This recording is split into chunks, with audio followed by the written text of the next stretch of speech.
শুভ সকাল। আজ সকালেই আপনাদের সামনে উপস্থিত হয়েছি একটি কারণে। কালকে আমি ক্যানিপাড়া চৌরাস্তা মোড়ে যাওয়ার পথে এক বৃদ্ধ লোক, দু চোখ অন্ধ, সে বাঁশি বাজিয়ে গান গায় এবং বাঁশির সুর শোনায়। তাতে দু একটা পয়সা উপার্জন হয়, সে পয়সা দিয়েই তার সংসার চলে। আসলে তাকে জিজ্ঞাসা করেছিলাম, আপনার কত টাকা ইনকাম হয়?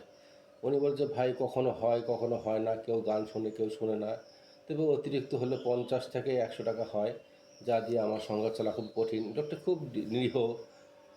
তা আমি বললাম যে আমি আসে আপনার গান শুনছি। ফিরে এসে তার গান শুনছিলাম। 4টা গান আমি তার শুনলাম, শুনে তাকে আমি 50টি টাকা হাতে দিয়ে আসলাম। বললাম যে, আপনাকে কি আমার বাসায় নিয়ে যাওয়া সম্ভব? আপনি কি আমার বাসায় যাবেন? একবেলা আপনাকে খাওয়াবো, কিছু চাউল দেবো, কিছু টাকা দেবো। আমি তো গরিব মানুষ, আমি তেমন সহযোগিতা করতে পারবো না। যদি আপনি আসেন তাহলে আমি নিয়ে যাব। বলছে, আমি তো রবিবার আর মঙ্গলবারে আসি, তাহলে আমি আপনার বাসায় যাব। তো বন্ধুরা, আপনাদের কাছে এটিই আমার আবদার, যে এই দুস্থ ব্যক্তি, এই গরিব ব্যক্তির পাশে যদি আপনারা দাঁড়ান, আল্লাহ আপনাদের প্রতি সহায় থাকবেন। আপনারা সবাই এই গরিব ব্যক্তির পাশে এগিয়ে আসুন। অনেকেই খুব দুর্ব্যবহার করে এই লোকটির সঙ্গে, গান যখন বাজায়। পাশের দোকানদার খুব খারাপ ব্যবহার করতেছিল, তখন আমি তাকে ধরেছিলাম। তো ধরলে তো হবে না ভাই, আমরা তো গ্যাঞ্জাম করার জন্য ওখানে যাইনি।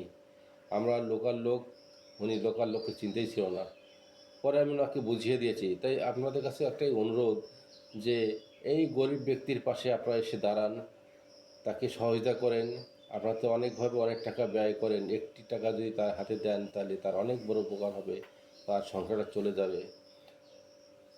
আমি তার আমার ডিসক্রিপশনে, ইউটিউবের ডিসক্রিপশনে বা আমার ভিডিও চলা অবস্থায় আমি আমার নাম্বার দিয়ে দিব। যদি আপনারা মনে করেন ওই লোকের সঙ্গে পরিচয় হবেন, আমি পরিচয় করিয়ে দিব। এবং আপনাদের দায়িত্ব হচ্ছে তার বিকাশ নাম্বার নিয়ে তাকে সরাসরি অর্থ দান করা।